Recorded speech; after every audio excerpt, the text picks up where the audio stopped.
Dear viewers, मैं हूं मधु और स्वागत है आपका मेरे चैनल ट्विंस मामा में। एक प्रेगनेंसी और पेरेंटिंग चैनल है ये और इसमें आप कुछ ट्विन मोमेंट्स जो मेरे बच्चों के एडोरेबल मोमेंट्स मैं आपके साथ शेयर करना चाहती हूँ और कुछ fitness related tips and tricks भी मैं न्यू मॉम्स के साथ या फिर प्रेग्नेंट वुमेन के साथ शेयर करती हूँ। ऐसे टॉपिक्स में अगर आप इंटरेस्टेड हैं तो मेरे चैनल को आप चेक कर सकते हैं, पसंद आए तो आप सब्सक्राइब भी कर सकते हैं। आज मैं अपने pregnancy week by week series के वीक 25 के बारे में आप सबसे बात करने वाली हूँ। 25th वीक ऑफ प्रेगनेंसी तक आपका बेबी 13.6 इंचेस का हो जाता है और आपके बुलाने पे मतलब आपके इंटरैक्ट करने में आपका बेबी हो सकता है कि आपको रिस्पॉन्ड करे और most of the time respond करता है, may be by moving a bit या फिर विद सम हिकअप्स। और बहुत सारे बेबीज तो इस हफ्ते से अपनी आंखों को खोलने की भी कोशिश करते हैं। सो एक बहुत ही इंपॉर्टेंट माइलस्टोन आप इसे समझ सकते हैं। अगर 24 से 28 वीक बीच शेड्यूल होने वाला ग्लूकोज स्क्रीनिंग और ग्लूकोज टॉलरेंस टेस्ट आपका नहीं हुआ है पिछले हफ्ते, तो फिर इस हफ्ते शायद वो शेड्यूल किया जाए। ये क्या होता है इस बारे में जानने के लिए आप 24th वीक ऑफ प्रेगनेंसी के वीडियो को देख सकती हैं, आपको समझ आ जाएगा। Basically that is a test for gestational diabetes.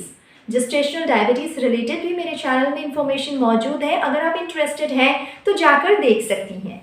कुछ महिलाएं अभी भी काफ़ी एनर्जेटिक फील कर रही होती हैं, सेकेंड ट्राइमेस्टर ही चल रहा होता है उनका, लेकिन अगर आप ट्विंस और ट्रिपलेट्स के साथ प्रेग्नेंट हैं तो हो सकता है आपका बेबी बम्प काफ़ी बड़ा हो चुका हो और आपको अब धीरे धीरे थोड़ा थकान महसूस होने लग रहा हो।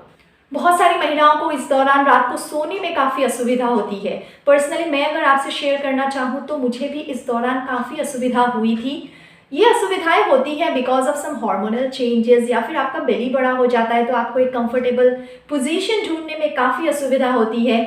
साथ ही आपके बाथरूम ट्रिप्स भी काफ़ी फ्रिक्वेंट हो जाते हैं, तो बार बार उठकर आप बाथरूम आना जाना करती हैं, इसकी वजह से भी आपके नींद में खलल पड़ती है। तो इससे बचने के लिए आप एक काम कर सकती हैं कि आप मॉर्निंग हाफ में ज़्यादा पानी पिया करें और by the time you reach evening या फिर नाइट पानी की जो अमाउंट है कंजम्पशन की उसको थोड़ा टैपर डाउन कर दें। मतलब एडिक्वेट अमाउंट ऑफ पानी आपको पीना चाहिए पूरे दिन भर में, लेकिन मॉर्निंग हाफ में आप ज़्यादा पिया करें, इवनिंग हाफ में थोड़ा टैपर डाउन करें और जैसे जैसे रात की ओर आप बढ़ती हैं पानी की अमाउंट को आप लेना कम करें ताकि आपको बार बार बाथरूम ना जाना पड़े।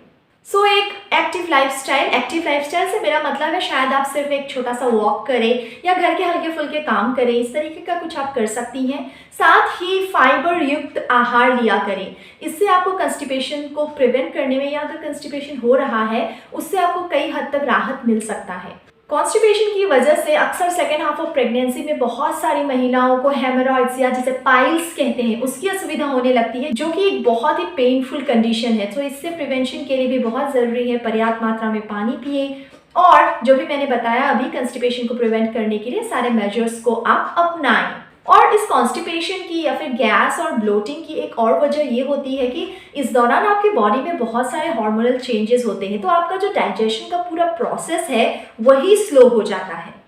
हार्ट बर्न भी आपको हो सकता है क्योंकि आपके बेबी का बढ़ता हुआ साइज नीचे की ओर से स्टमक पे एक अपवर्ड पुश देता है, जिसकी वजह से खाने के बाद आपको ऐसा लग सकता है कि सब कुछ आपका ऊपर की ओर आ रहा हो, बैक इनटू द इसोफिगस, और इसके साथ साथ आपको हार्ट बर्न की एक समस्या भी हो सकती है। सो मेक इट श्योर जब आप सोए तो थोड़ा सा हेड एंड को एलिवेट करके सोए।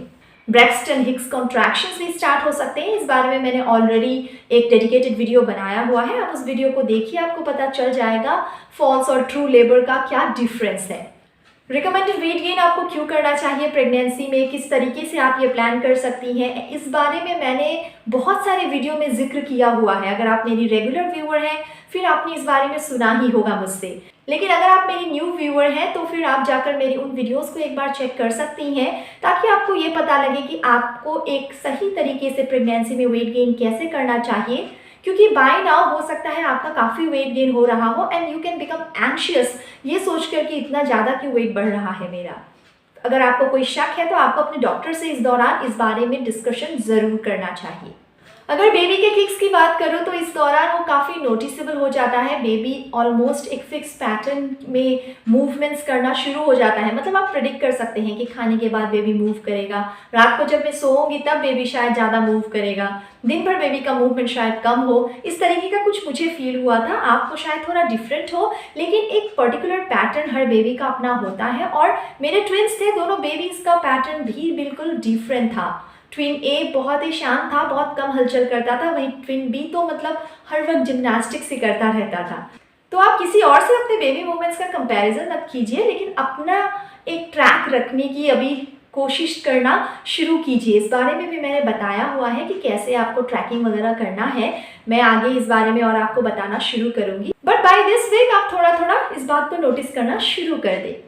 स्तनों में और आपके पेट के ऊपर के त्वचा में भी आपको हो सकता है इस दौरान बहुत खुजली महसूस हो, तो आप मॉइस्चराइजर्स वगैरह का इस्तेमाल करें, क्रीम्स एंड लोशंस लगाएं। अपने डॉक्टर से भी इस बारे में आप कुछ आइडिया ले सकती हैं कि किस तरीके के ऑयल्स, क्रीम्स और लोशंस आपको इस तरीके के त्वचा के इरिटेशन से या इचिंग से थोड़ा राहत देंगे। एक बात का आपको इस दौरान बहुत अच्छे से ख्याल रखना चाहिए कि अगर आपको लगे कि आपकी आंखें कुछ ड्राई सी फील हो रही हैं, विजन थोड़ा ब्लरी हो रहा है, ऐसा कुछ हो तो आपको तुरंत अपने डॉक्टर से बात करनी चाहिए, क्योंकि हो सकता है ये किसी अंडरलाइंग मेडिकल कॉम्प्लिकेशन का एक साइन हो।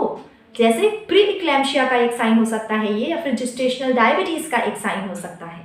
तो बस अच्छे से खाइए, रेस्ट कीजिए पर्याप्त मात्रा में, और अगर कोई कॉन्ट्राइंडिकेशन ना हो, डॉक्टर ने मना ना किया हो, फिर थोड़ा हल्का फुल्का काम या फिर थोड़ा हल्का फुल्का वॉक वगैरह आप कर लिया कीजिए। इससे आपको बेहतर महसूस होगा।